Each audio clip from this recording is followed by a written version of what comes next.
You're watching Inside Automotive with Jim Fitzpatrick. Hey everyone, Jim Fitzpatrick. Thanks so much for joining me here at CBT News. April Simmons, Corporate Internet and Marketing Director at Horne Auto Group. Thank you so much for stopping by CBT News. Hey, thank you so much for having me back. I really appreciate the time with you and the team. You guys do a great job of putting all the news out there. So glad to be here. Thank you so much for those kind words.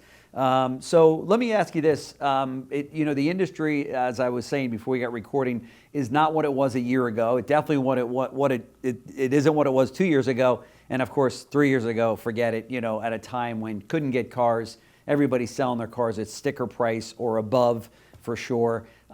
Dealers were saying, marketing and advertising, what will we do that for? I mean, maybe to acquire used vehicles, or maybe to look for more technicians for my service drive, maybe to advertise service, although even service was really cranking pretty strong. So, but we're not in those times anymore. Would you agree? Is that pretty much the case? 100%. Yeah, I mean, okay. What goes up must come down, and That's right. that's always what's going to happen. The economy and the things, they go like this, and so we're That's just right. on the side of that. It seems everybody's grateful for those times, but now we're in the reality back to prior to COVID. Everyone's fighting for every single deal. Dealers are angry because they have to spend marketing dollars again. Where do you stand on that? What is your take on the spend of marketing dollars today? And then what platforms are you focused on? Are you having to spend more to get that customer in the door? Are they staying in the sales funnel longer than they were, as we've heard from some experts that I've had on CBT News?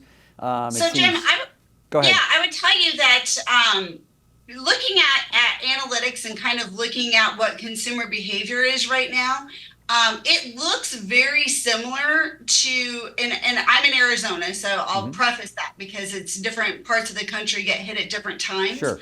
But what I'm seeing right now is that it looks very similar to April of 2020. So right before, when the lockdowns first kind of happened here in Arizona, we saw a lot of traffic. We saw, our Google Analytics traffic just skyrocketing. But what we saw also was not much converting. So we didn't see as many leads. We didn't see as many phone calls. We didn't see, the consumers converting. And so at that time, we pivoted pretty quickly and said, okay, we're going to have a longer funnel. Consumers are fearful maybe of pulling the trigger because times are uncertain. Right. And so we'll just stay in front of them. And so that was the approach that we took. What I'm seeing today is that if I took my Google Analytics and kind of put them layered them on that April 2020, it looks very similar. So I'm seeing a lot of traffic. I'm seeing tons of traffic coming to our sites, that sort of thing. What I'm not seeing is consumers converting. And I think that it's a combination of all things, but I think the election is probably the number one thing that is driving that. And that's not to say whether you're right or left, it really doesn't matter. I think there's a lot of fear that is caused by elections, because if you're on this side, they're saying, hey, if this guy wins, it's going to be bad. And the other one's saying, well, if that guy wins, it's going to be bad. Right. So I think that we're just inundated with fear mongering that happens. And so it causes consumers to pause. It doesn't mean that they're not buying. It just means that they're in a pause state because they're uncertain of what, the next few months are going to be. Sure. So it is our job in marketing and in sales, so both sides of the fence, to ease consumer mind. That consumers still need to buy cars. They still need transportation. Interest rates are not, you have, incentivized rates back on the table. So interest rates are not as much of an issue as what they were maybe 3 or 4 months ago. Sure. So I personally believe that it's a fear situation, and it's our job just to get in front of the consumer and stay in front of them. Now, in doing that, we don't necessarily need to spend more money. We do need to spend more money than none, right? So like to your point, a lot of stores were like, well, we don't need to spend any money. We don't have cars to sell. Why are we going to spend advertising dollars? Right. But if you look at the NADA statistics, the dealership still spent almost as much money last year as they did the year before that. So I don't necessarily believe that we I think that where we spend the money needs to shift, not necessarily the amount of dollars. Okay. What I do find is that a lot of people are wanting to cut budget because they're seeing it as an expense rather than looking at it as something that's going to help drive business. More of an investment. Right. So when you see your bottom line starting to go down a little bit, we start saying, what can I cut? Right. Instead, what we need to say is, hey, let's hold the line on what we're spending, but let's just shake it up so that we can ensure that the dollars are best spent. And in doing that, I think what we have to consider is going higher up the funnel, speaking to the fear that consumers may have, and then retargeting and staying in front of them until they're ready to actually purchase a vehicle. Right. And so that's kind of been the strategy for us with Horne Auto Group. And I think those that have a proactive approach versus, waiting to the last second and then going, oh my gosh, we have no traffic. Then we just start throwing money and lighting it on fire. So Sure. Yeah. What this expert came on and talked about was the fact that with that person staying in the funnel a little bit longer because of the points that you just pointed out, well, I'm ready, but I'm not really sure who gets in office, what's going to happen with the rates, what's going to happen with my job. I mean, there's probably a lot of concerns out there, but those people are still clicking on, they're still shopping so that when the time comes, and his point that he was making was that, so now that person, you're not just paying for the first click, you're paying for the second click, the third click, the fourth click. So the point that he was making was that now it costs more money to get that customer because they're in that funnel or that shopping stage.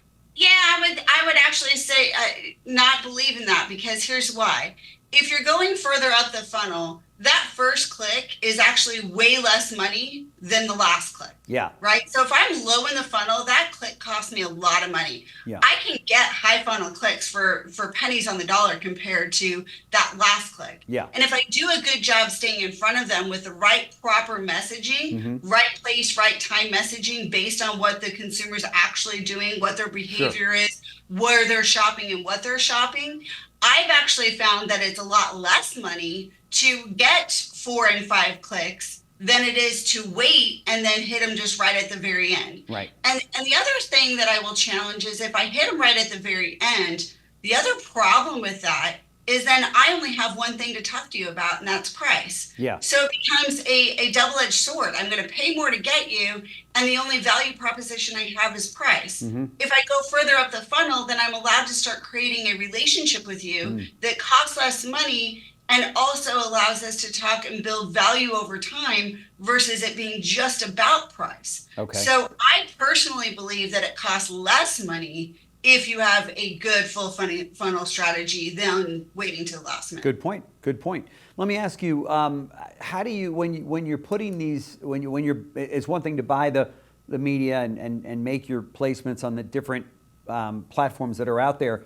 How does the message differ to get to drive that traffic for today's business so that they click, call, or come in today, or let's say this week? But is it, what motivates them? Is it interest rates? Is it payment? Is it discount?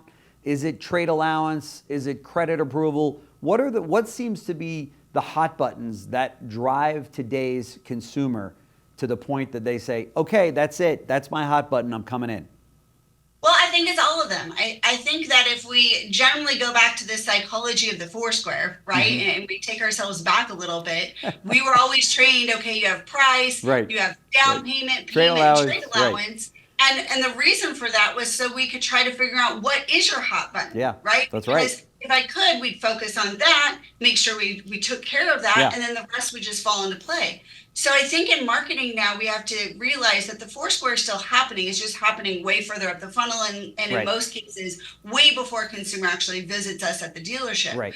So because I maybe don't know on day one what your hot button is, my goal in marketing is to kind of fire you with everything. Yeah. And then once you've identified your hot button, which is really easy to determine, what CTA did you click on? If you clicked on a value your trade CTA, then I can pretty much take a good guess and say that your hot button is the trade. If you clicked on calculate my payment, then I can pretty much take a guess and say that your hot button is probably payment. Okay. So then you're tweaking your messaging to that specific hot button for that specific consumer. And that's where marketing has to evolve. We have to be marketing the right message to the right consumer once we figure out what that is. Once we've done enough back and forth that I'm like, hey, I know that the most important thing to Jim is payment, so I'm going to talk to him about payment. For the marketing people, the marketing managers out there at other groups and dealer principals and managers,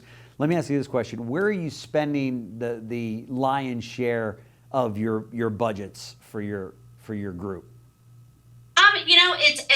Again, we kind of go with a full funnel approach. I do spend a much smaller percentage, so I try to stay less than 10% as far as capturing the customer, right? Those higher funnel clicks. Okay. More in that branding space and why buy and consideration area. So, just kind of doing that. Then we spend the lion's share of our budgets now more in that mid funnel and really retargeting customers and trying to figure out your hot button, right? And then get you into that funnel, and then understanding that I don't know where you actually consume your media. So I need to be everywhere, because I don't know if Jim checks his mail every day. I don't know if Jim checks his social media feeds every day.